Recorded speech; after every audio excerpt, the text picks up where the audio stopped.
ইউনূস আলাইহিস সালাতু ওয়াস সালামের গোত্রের মানুষ এমন ভাবে পাপাচারে লিপ্ত, তাদেরকে কালেমার দাওয়াত দেয় ইউনূস আলাইহিস সালাতু ওয়াস সালাম। পয়গম্বররে তারা অত্যাচার করলো, নির্মম ভাবে তারা রক্তাক্ত করলো। পয়গম্বর গজবের ভয় দেখাইলো, গজবের ভয় তো পাইলই না, উল্টা ইউনূস নবীরে নিয়ে আরো টিটকারি মস্কারি করছে। ইউনূস নবী ঘোষণা দিল, তোমাদের উপরে গজব আসবে আগামী 3 দিন 3 রাতের ভিতরে। এই ঘোষণা দেওয়ার পরে ইউনূস নবী তার 2টা ছেলে এবং স্ত্রীকে নিয়ে দেশ ছেড়ে আরেকটা শহরে চলে গেছে। নিনুয়া নামক শহরের মানুষ ইউনূস নবীরে তালাশ করতে লাগলো, কোথায় গেল রে ইউনূস পয়গম্বর? 2 দিন হয়ে গেছে, রইছে মাত্র 1 দিন। এরার ভিতরে কিন্তু একটা লারা মারছে, যদি গজব আসে রে কি অবস্থাটাই না হবে। 3 দিন যখন হয়ে গেল, সকাল বেলা আসমানের দিকে তাকায়া দেখে আসমানটা কালো হয়ে গেছে। আপনারা যদি একদিন ঘুম থেকে ওইটা দেখেন, গোটা আসমানটা কালো হয়ে গেছে, ভয় লাগবে নি?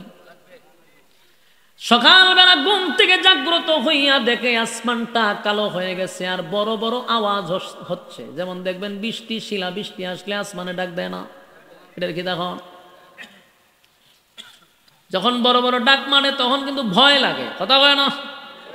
এরকম ডাক দেওয়া শুরু করছে, আওয়াজ, বিকট আওয়াজ শুরু হয়ে গেছে। নিনুয়া নামক শহরের মানুষ গজব দেখে ফলাইছে। তারা চিৎকার দিয়া বলে, তোরা কোথায় রে? ইউনূস আমাদেরকে টানা 40 দিন পর্যন্ত দাওয়াত দিল, 40 দিন পর্যন্ত দাওয়াত দিল। হায় রে, 40টা বছর দাওয়াত দিল। কত মায়ের মারলাম, কত রক্তাক্ত করলাম। উনি যে আল্লাহর পয়গম্বর আমরা এটা বোঝারও চেষ্টা করলাম না। আজকে ইউনূস নবী আমাদেরকে ঘোষণা দিল গজবের। এর আগে আমাদেরকে গজবের ভয় দেখাইলো, আমরাই তো সেই গজব টাইনা নিয়ে আসছি। কারণ ওনার কাছে আমরা দিন তারিখ আমরা চাইছি, এই জন্য গজব আসছে। এখন আমাদের কি উপায় হবে? তখন ওখানকার মানুষ বলে, ইউনূস নবীর এখন তালাশ করেও পাওয়া যাবে না। তারা বলা বলি করতে লাগলো, যদি ইউনূস নবীরে পাইতাম, হাতে পায়ে ধরে ওনার কাছে মাপ চাইতাম গো, আল্লাহর পয়গম্বর ভুল করছি, অপরাধ করছি, অন্যায় করছি, নিজের নবীর উপরে আমরা জুলুম করছি, নিজের নবীর শরীরের রক্ত আমরা বাইর করছি, কি অপরাধটাই না করলাম। হায় হায়, এখন কোথায় পাবো ইউনূস রে? মাপ চাবো কোথায়? ইউনূস নবীরে যদি এখন পাইতাম, কালেমা পড়ে ঈমান আনতাম। হায় রে, ইউনূস নবীরে কোথাও তালাশ করে পাই না। এদের মধ্যে একজন বলল, ইউনূস নবীরে এখন তালাশ করেও পাওয়া যাবে না। সুতরাং আমরা নিজেরা যতটুক পারি ইউনূসের মালিকের কাছে আমরা ক্ষমা চাই, আমাদের কৃতকর্মের জন্য আমরা মাথা নত করি, আমরা মাপ চাই। তাই সমস্ত নিনুয়া নামক শহরের মানুষগুলা ঘর থেকে বাহির হইয়া জমিনে আল্লাহর কুদরতে পায়ে সেজদায় পড়ে বলে, মালিক, অন্যায় করছি, অপরাধ করছি, বুঝতে পারি নাই। আল্লাহ, আমরা নিজের উপর জুলুম করছি, নিজের উপরে জুলুম করছি, নিজের মাথায় তো নিজে কুড়াল মারছি। 40টা বছর ইউনূস পয়গম্বর দাওয়াত দিল, আল্লাহ ওনার দাওয়াত গ্রহণ করলাম না, উল্টা ওনার উপরে আঘাত করলাম। আজকে আমাদের নবী আমাদেরকে ছেড়ে চলে গেছে গো, মাথার উপরে গজব, মাথার উপরে আকাশ কালো হয়ে গেছে, বিকট থেকে বিকট আওয়াজের শব্দ আমরা শুনতেছি। নির্ঘাত গজব আসবে, আমরা ধ্বংস হয়ে যাব। আল্লাহ আমাদেরকে মাফ করে দেন, আর কোনোদিন আপনার নাফরমানি করব না, আর কোনোদিন আপনার নবীর সাথে বেয়াদবি করব না। আমরা মাফ চাই, আমাদেরকে ক্ষমা করে দেন। কান্নার রোল পড়ে গেছে গোটা নিনুয়া নামক শহরে, মানুষের কান্না আল্লাহর দরবারে তারা মাপ চাওয়া শুরু করছে, মালিক অন্যায় করছি, অপরাধ করছি, আপনার নবীরে পাইলে এখনই মাপ চাইতাম, এখনই তার হাতে পায়ে ধরতাম, কিন্তু কপালটা কত খারাপ, নবী নাই, নবী নাই, নবী নাই, নবী নাই, চলে গেছে, আর নবীরে পাবো না। কিন্তু আমরা এখন সবাই কালেমা পড়ে ঈমান আনলাম। কোটা নিনওয়া নামক শহরের মানুষগুলা কালেমা পইরা ঈমান আনছে গো, কালেমা পইরা ঈমান আনছে। আল্লাহ তুমি ছাড়া কোনো মাবুদ নাই, তুমি এক অদ্বিতীয়, আমরা সাক্ষী দিচ্ছি তোমার ইউনুস আমাদের নবী, আমরা তার নবী হিসাবে মাইনা নিছি। যেই মাত্র কালেমা পড়ছে মানুষ কান্না শুরু করছে। হঠাৎ করে তাকায়া দেখে আসমানে যে কালো ছিল এই কালোটা আস্তে আস্তে আস্তে আস্তে চলে যাচ্ছে, আওয়াজটা আস্তে আস্তে কমে যাচ্ছে। জুরে কোন সুবহান, আরো জোরে কোন আল্লাহু আকবার, আরো জোরে কোন আল্লাহু আকবার, ঈমানের আওয়াজ দিয়া বলেন আল্লাহু আকবার। আমার মালিকের কত মায়া, বন্দা নাফরমানি করার পরে যদি বন্দা নিজের গুনার উপরে বন্দা লজ্জিত হয়ে যায়, লজ্জিত হয়ে যায়, গুনার উপরে যদি লজ্জিত হয়ে যায়, গুনার উপরে যদি শর্মিন্দা হয়ে যায়, আল্লাহ কয় বন্দারে আমার কাছে যখন মাপ চাস, আমি আল্লাহ তাকায়া থাকি আমার বন্দা আমার কাছে কখন মাপ চায়। বন্দার চোখের পানি নাকের ডগায় আসার আগে আগে আগে আগে আমার বন্দার জিন্দেগির গুনাহ আমি মাফ করে দেই। কিন্তু আল্লাহর কাছে চাইতে হবে রে, মালিকের কাছে হাত তুলে গভীর রজনীতে কান্নায় ভেঙে বলতে হবে মালিক অন্যায় করছি, অপরাধ করছি, বুঝতে পারি নাই, গজব দিয়া ধ্বংস কইরেন না, আমাদের উপরে আল্লাহ গজব দিয়েন না। আমরা আপনার নাফরমানি করছি, আপনার জমিনে চলছি, আপনার খাইছি, আপনার পড়ছি, আপনার নিয়ামত গ্রহণ করছি। কারণ আমরা মালিকের এত নিয়ামত গ্রহণ করছি, একটা মাছ যেইভাবে পানির নিচে ডুবন্ত থাকে আমরা মালিকের নিয়ামতে ডুবন্ত, ঠিক নেই? কোন নিয়ামতের অস্বীকার করতে পারবেন? কথা হয় না।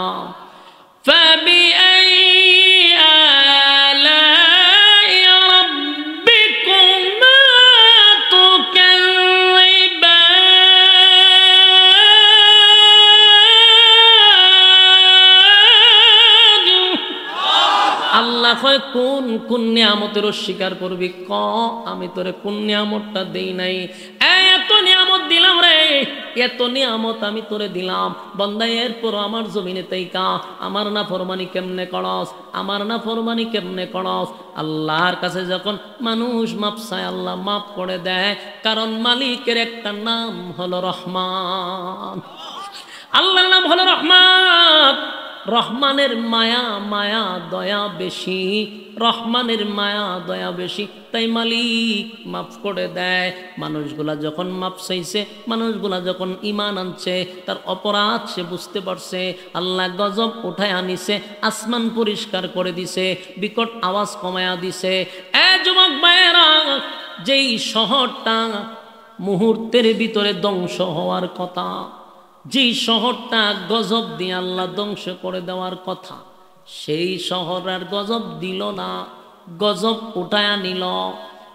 আমার আল্লাহ ডাক দিয়ে বলে জিবরাইল রে, গজব দেওয়ার কথা ছিল নাফরমানের উপরে, গজব দেওয়ার কথা ছিল পাপাচার যারা করে তাদের উপরে, কিন্তু এখন নিনওয়া নামক শহরের মানুষ সব কালেমা পড়ে ঈমান আনছে, আর এই শহরে কোনো নাফরমান নাই, আর কোনো পাপাচার নাই, তাই গজব উঠায়া নিলাম। মানুষগুলা গজব দেখা গজব উঠায়া নিছে। নিনওয়া নামক শহরের মানুষগুলা বুঝতে পারছে আমাদের মালিক আমাদের উপর থেকে গজব উঠায়া নিছে, কিন্তু ঘটনা তো ভিন্ন হয়ে গেছে। ওইদিকে ইউনুস নবী কি দেশ আছে না, অন্য শহরে গেছে, অন্য শহরে চলে গেছে। ইউনুস নবী ভাবতেছে হয়তো বা নিনওয়া নামক শহর এতক্ষণে আল্লাহ গজব দিয়া উড়াইয়া দিছে, সব ধ্বংস হয়ে গেছে। ইউনুস নবী চিন্তা করল আমি আরো 2-3 দিন পরে নিনওয়া নামক শহরে যাব, যেহেতু দেশ ধ্বংসই হয়ে গেছে, মানুষ সব মারা গেছে, গজব দিয়া আল্লাহ হয়তো বা ধ্বংস করে দিচ্ছে। হঠাৎ করে 2 দিন পরে নিনুয়া নামক শহরের একজন মানুষ গেছে ইউনুস নবী যেই শহরে সেই শহরে। ওই লোকটা ইউনুস নবীরে চিনতে পারে নাই, ইউনুস নবীর মুখ ঢাকা ছিল, চিনতে পারে নাই। ইউনুস নবী তারা দেখার পরে বলল, আপনি কোথা থেকে আসছেন? ওই লোকটা কয়, আমি নিনুয়া নামক শহর থেকে আসছি। ইউনুস নবী আশ্চর্য হয়ে গেছে, এই শহরে তো মানুষ থাকার কথা না, এই শহর তো ধ্বংস হয়ে যাওয়ার কথা। তখন লোকটারে জিগাইল, কেন নিনুয়া নামক শহর কি ধ্বংস হয় নাই? বলে, না, এইমাত্র তো আমি আসলাম। ইউনুস নবী আশ্চর্য হয়েছে, ঘটনা কি? বলুন, উনি কি সব জানে? কথা হয় না, নবীরা গায়েব জানে, জানে না? নবী যদি গায়েব জানত তাহলে নিনুয়া নামক শহরে কি ঘটছে সেটাও তো জানার কথা। কিন্তু নবীরা গায়েব জানে না, আল্লাহ যা জানায় নবীরা তা জানে। আমরা দেশের কিছু লোক আছে নবীরও গায়েব জানে, আশ্চর্যের ব্যাপার। আপনার এলাকাতে তো এতটুকু হইতে পারে, আমরা এলাকাতে কয় ফিরেও জানে, আমরা এলাকাতে একটু অ্যাডভান্স, কয় ফিরেও গায়েব জানে। নাউজুবিল্লাহ। গায়েবের একমাত্র মালিক কে? আল্লাহ ছাড়া পৃথিবীর কোন নবী রাসূল গায়েব জানতেন না।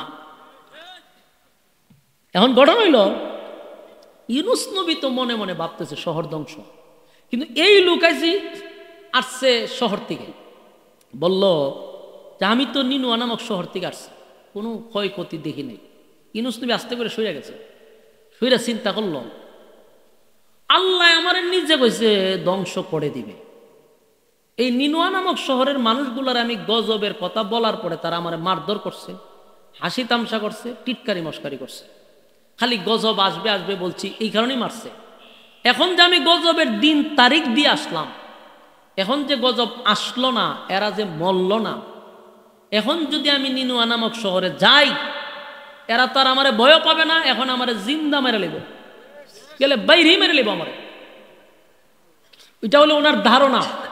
কিন্তু উনি জানে না যে নিনুয়া নামক শহরের সব মানুষ কালেমা পড়ে ঈমান আনছে, আর উনি যে আর নবী, এখন উনারা যে তালাশ করতেছে এটা তো উনি জানে না।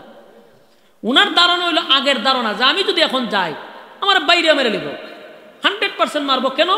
যে তুই গজবের দিন তারিখ দিলি, গজব আসলো না, তার মানে এতদিন যা বলতো সব ধোঁকা, আমার মেরে লিব। এটা ছিল উনার ধারণা। আর ওই দিকের ধারণা হলো সবাই কালেমা পড়ে ঈমান আনছে, এরা নবীরে জান প্রাণ দিয়া তালাশ করতেছে, পাইতেছে না।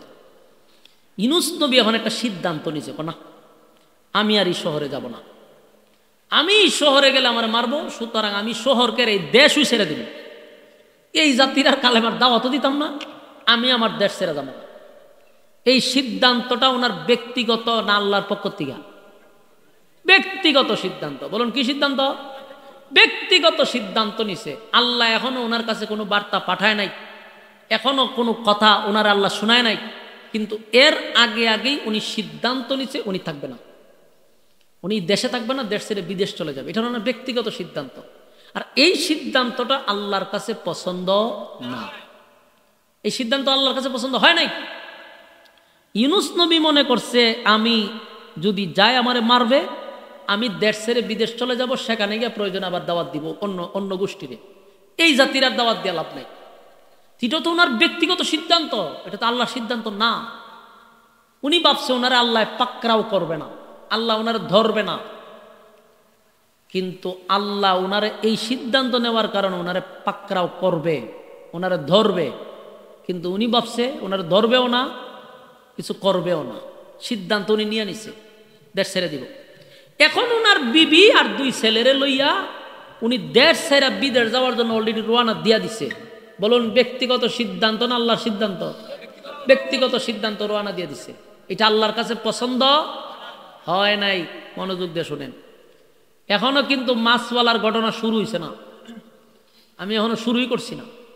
তো ইউনুস নবী ওনার 2 সন্তান বিবিকে নিয়ে 60 জন মিল্লা রওনা দিছে। তো এখনকার যুগে তো গাড়ি আছে, বিমান আছে, ঠিক না? তখন গাড়িগুলো ছিল, এক দেশ থেকে আরেক দেশে যাইতে গেল হাইটে যাওয়ান লাগছে। উনি হাঁটতে হাঁটতে হাঁটতে হাঁটতে মরুভূমি পাইরিছে। পাইরিয়া একটা রাস্তায় যখন উনি গেছে, তখন গিয়া দেখে কিছু বকাটে ছেলে উশৃঙ্খল কিছু ছেলেরা ওনারে ঘেরাও করছে। ঘেরাও কইরা ওনার বিবিরে আটকায়া দিছে, বলল যে না, এই রাস্তা দিয়ে কোনো মেয়ে লোক যেতে পারবে না, এই রাস্তা দিয়ে মেয়ে লোক গেলেই আমাদের সর্দারের কাছে আমরা নিয়ে যেতে হয়, এটা হলো এখানকার নিয়ম। ওই ওই যুগের একটা নষ্ট লোক ছিল, আপনারা এখান থেকে কি কয়, লুচ্চা হয়নি, এই লুচ্চা কোম্পানির মনে করেন একবারে হেডমাস্টার, হে এখান থেকে কোনো মহিলা গেলেই এটারে বুক করে নিয়ে যায়। এই রাস্তা দিয়ে যে মহিলা গেলেই দৌড়ে, আর উনি তো আল্লাহর পয়গম্বরের স্ত্রী, এ তো বোঝা দরকার, এরা তার এইগুলা বুঝে না। ওনার বিবিরে টানাটানি করতেছে, উনি এখানে খুব হাতাহাতি করলো যে ভাই আমার স্ত্রী, আপনারা এগুলা করবেন না, কোনো কথাই শুনতে রাজি না। উনার বিবি উঠতে বলল যে আল্লাহর পয়গম্বর, আপনি আপনার রাস্তায় চলেন, সন্তান নিন, আর আমারে আপনি আল্লাহর জিম্মায় ছেড়ে দেন। বলুন কার জিম্মায়? আপনি আমার আল্লাহর জিম্মায় ছেড়ে দেন, কারণ এরা ছাড়বেও না, আমারে ছাড়া এরা যাবেও না। আল্লাহর পয়গম্বর চিন্তা করলো যে আমি যতই করি এরা আমার বউকে নিয়েই যাবে, লইয়া গেছে। এখান থেকে পাকড়াও শুরু হয়েছে। বলুন কি শুরু হয়েছে? وَظَنُّونَ মাসওয়ালা إِذْ ذَهَبَ مُغَاضِبًا فَظَنَّ أَن لَّن نَّقْدِرَ عَلَيْهِ فَنَادَىٰ فِي الظُّلُمَاتِ।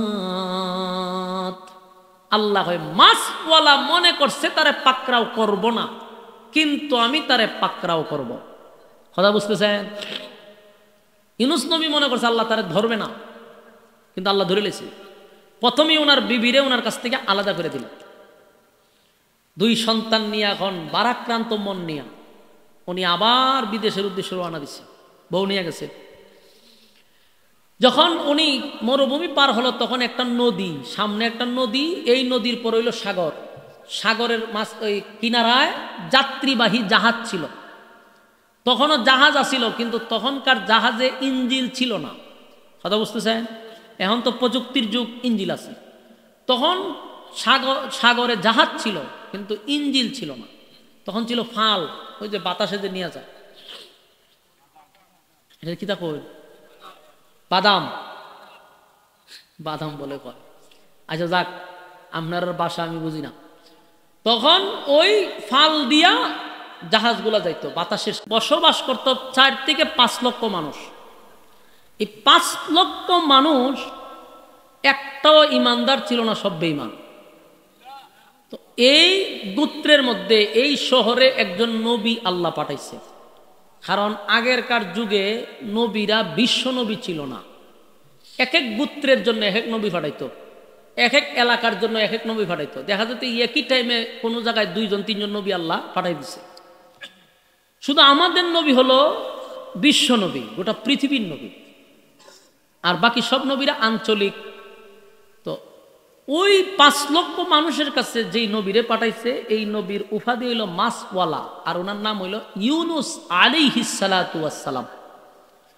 ইউনুস নবীর আল্লাহ পাঠাইছে এই গোত্রের কাছে কালেমার দাওয়াত দেওয়ার জন্য। ইউনুস নবী টানা 40 বছর দাওয়াত দিছে। কত বছর? 40 বছর দাওয়াত দিছে। কিন্তু আশ্চর্যের বিষয় হলো 40 বছরের ভিতরে একটা মানুষও কালেমা করছে না। কি বুঝলেন? মানুষ ভালো মানুষ? আমার সাথে একটু হানা কইেন। 40 বছর দাওয়াত দিয়ে কি কালেমা পড়ছে কেউ? তাহলে মানুষ কত খারাপ। মনে করেন এখনকার যে সময়, এখনকার যে মানুষ যত খারাপই হোক, আপনি আমারও যখন 1 বছর আপনার গ্রাম থেকে দাওয়াত দিতাম, আমি হিন্দুর আরে মুসলমান বানাইতে পারব কয়েকজন, ঠিক না? সম্ভব। কেন সম্ভব? আমরার বয়ান শূন্যই অনেক হিন্দু মুসলমান হয়েছে। যেন আমার বয়ান শূন্য কয়েকজন মুসলমান হয়েছে, আমি ইউটিউবে গেলে পাইবেন। তো বয়ান শূন্য যদি মুসলমান হয়ে যায়, তা আমরা যদি দাওয়াত দেওয়া শুরু করি, অনেক হিন্দুরা মুসলমান হবে। তো সম্মানিত শুধু রাসূল একজন আল্লাহর পয়গম্বর, পয়গম্বরদেরকে আল্লাহ বানাইছে আলাদাভাবে, আমাদের মতো না। এদের চেহারা, এদের সুরত, এদের আখলাক, এদের চরিত্র, এদের উঠা বসা আমাদের থেকে ভিন্ন। কারণ নবীরা হলেন মাসুম, তাদের কোনো গুনাহ নাই। এরকম একজন পয়গম্বরকে পাঠাইয়া 40 বছর দাওয়াত দিয়া একজন মানুষও কালেমা পড়ল না। ইউনুস নবী আল্লাহরে কয়, আল্লাহ আমি 40টা বছর ধরে দাওয়াত দেই, একটা মানুষ কালেমা পড়ল না, বরং কালেমা পড়ছেন এটা তো বড় কথা না, কিন্তু ওনারে দাওয়াত দিতে গেলে মারধর করে, রক্তাক্ত করে, গালি দেয়, ধাক্কা মারে, পাথর মারে, রক্তাক্ত করে। চিন্তা করছেন খালি কালেমা পড়ছে না এতটুকুই অপরাধ, না নবীরে মারছেও? আমার কথা বুঝেন আপনারা? আমার বাসা কিন্তু হবিগঞ্জের বাসায় ওয়াজ করতেছি না, আমি তো জানি আপনারা বুঝতেছেন, কারণ হবিগঞ্জের বাসায় যদি ওয়াজ করি তাহলে এটা খবর জিয়ারতে যাবো। এই জন্য আমি আমার বাসায় ওয়াজ করতেছি না, একটু মনোযোগ দিয়ে বোঝার চেষ্টা করেন। এখন দেখেন 40 বছর দাওয়াত তো গ্রহণ করে না, এক অপরাধ। 2 নম্বর হলো নবীরে এরা মারছে পর্যন্ত, গালি দিছে, রক্তাক্ত করছে। তো আল্লাহ এক সময় বলল যে আপনি এদেরকে গজবের ভয় দেখান, যে আমি তাদেরকে গজব দিব। ইউনুস নবী তাদের কাছে গিয়া বলল, শোনো, তোমাদেরকে কালেমার দাওয়াত দিচ্ছি বছরের পর বছর ধরে, একটা মানুষ কালেমা পড়ো না, উল্টা আমারে মারধর করো। আমার আল্লাহ বলছে তোমাদেরকে গজব দিয়া ধ্বংস করে দিবে। তো এই কথা বলার পরে তো তারা ভয় পাওয়ার কথা, ঠিক না? কিন্তু এরা কি বলছে জানেন? গজব আসবে কখন? তোমার যে আল্লাহ গজব দিবে এটা কখন আসবো? তারিখ বলা হয়েছে? ইউনুস নবী না, তারিখ তো বলে নাই। তখন এরা হাসাহাসি শুরু করছে, টিটকারি মস্কারি শুরু করছে, যে দেখছ গজব আসবো, তারিখই জানে না। অন বুঝেন এরা কত খারাপ। ইউনুস আলাইহিস সালাতু ওয়াস সালাম আল্লাহর কাছে বলল, আল্লাহ আপনি বলছেন এদেরকে বলার জন্য যে গজব আসবে, এরা তো ভয় পাওয়ার কথা, উল্টা আমারে কয় আপনি তারিখ কবে, কোন সময় গজব আসবো, এরা তারিখ চায় আপনার কাছে। নাউজুবিল্লাহ, নাউজুবিল্লাহ, কত খারাপ। আল্লাহ কয় আচ্ছা তারিখ চায়? বলে জি, ঠিক আছে, এদেরকে বলো আগামী 3 দিন 3 রাতের ভিতরে গজব দিব।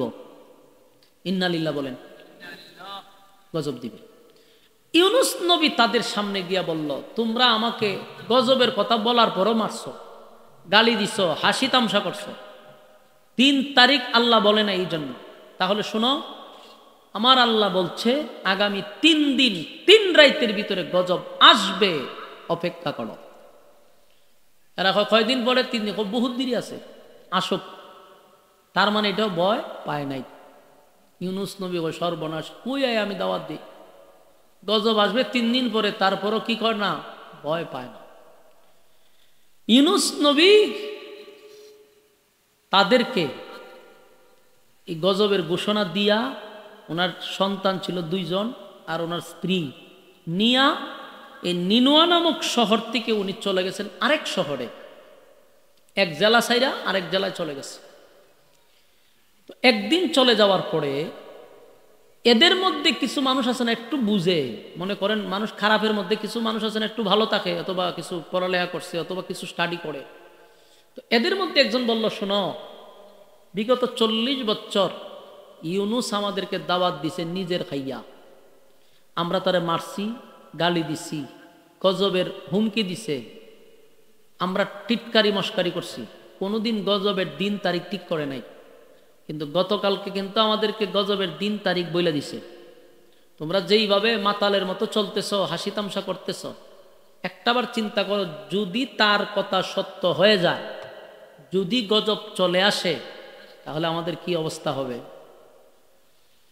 এরা হয় কথাটা একবারে খারাপ না, ঠিক। গজব যদি আইসাই পড়ে তখন আমরা কি করতে হইব?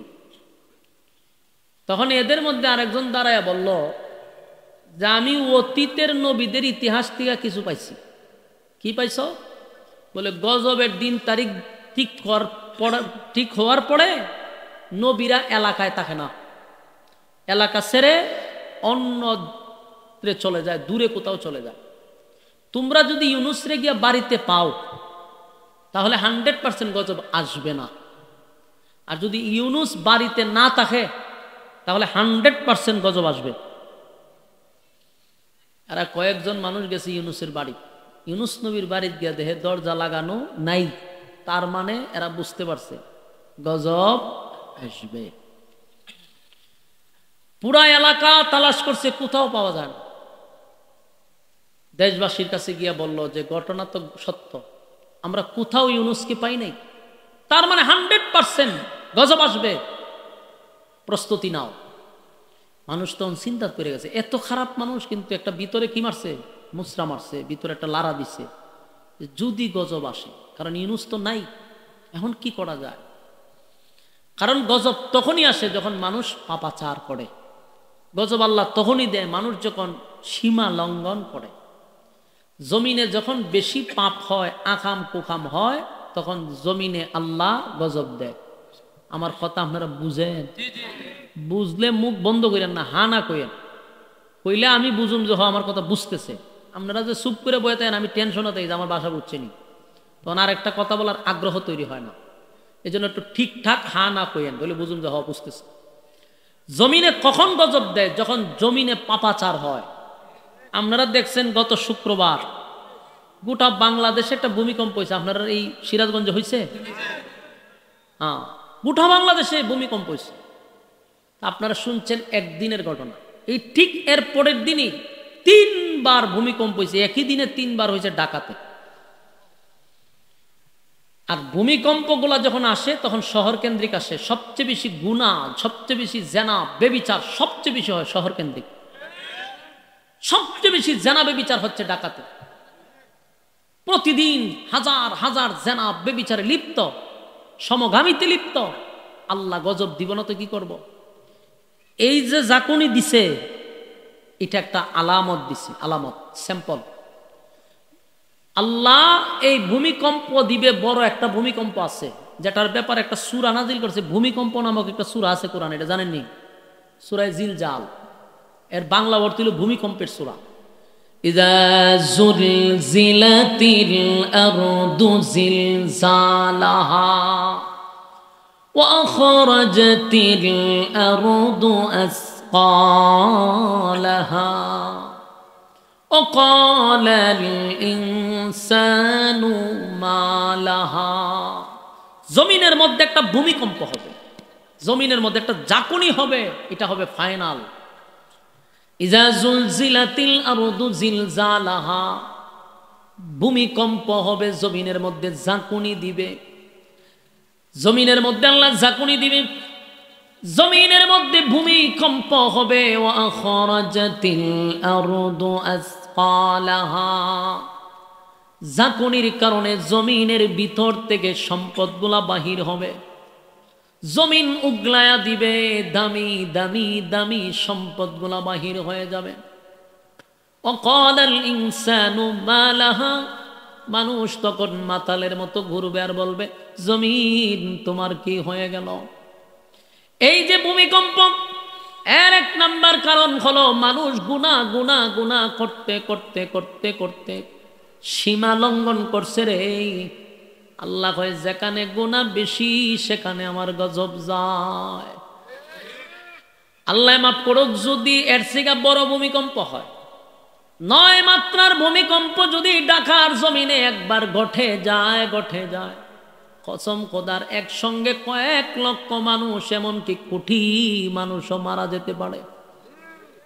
কারণ যে বিল্ডিং হয়েছে ঢাকা শহর, যদি অনুমোদন পায় 5 তলার, তে করে 10 তলা, 10 তলার অনুমোদন পাইলে এটা 20 তলা করে। কোনো প্ল্যান নাই, কোনো কিছু ছাড়াই তারা বিল্ডিং করতেছে। দেখবেন হাজার হাজার বিল্ডিং দাঁড়ায় গেছে ঢাকা শহরে। যদি আল্লাহ একটা জাকুনি দেয়, সবগুলা পড়বে, মানুষ মারা যাবে, বিল্ডিং এর নিচে পড়ে। তারে উদ্ধার করতে করতে করতে করতে শরীর কঙ্কাল হবে, চিহ্নও পাবে না। এই জন্য আসুন, ভূমিকম্প কখন দেয়? মানুষ যখন সীমা লঙ্ঘন করে, গুনাহে মানুষ লিপ্ত হয়। আল্লাহর কাছে আমরা যদি মাপ চাই, মালিক আমরা আর গুনাহ করব না, আমরা আর পাপাচার করব না, মালিকের কাছে যদি তওবা করি, মালিক মাফ করে দিবে। গজব থেকে বেঁচে যাব, ধ্বংসের থেকে আমরা বেঁচে যাব। আর যদি তেরামি করি, তাহলে কিন্তু গজব আসবে। শুধুমাত্র খারাপ মানুষের উপরে গজব আসবে বিষয়টা এমন না। খারাপ মানুষকে ধ্বংস করার সময় ভালো মানুষটাকেও আল্লাহ ধ্বংস করে দিবে। মরার সময় শুধু খারাপ মানুষ মরে না, হাজি সাহেব মরবে, হাফিজ সাহেব মরবে, মৌলানা সাহেব মরবে, ঠিক নেই? আল্লাহ বলেন, আমি গজব দেই যখন সমাজের মানুষ সীমা লঙ্ঘন করে।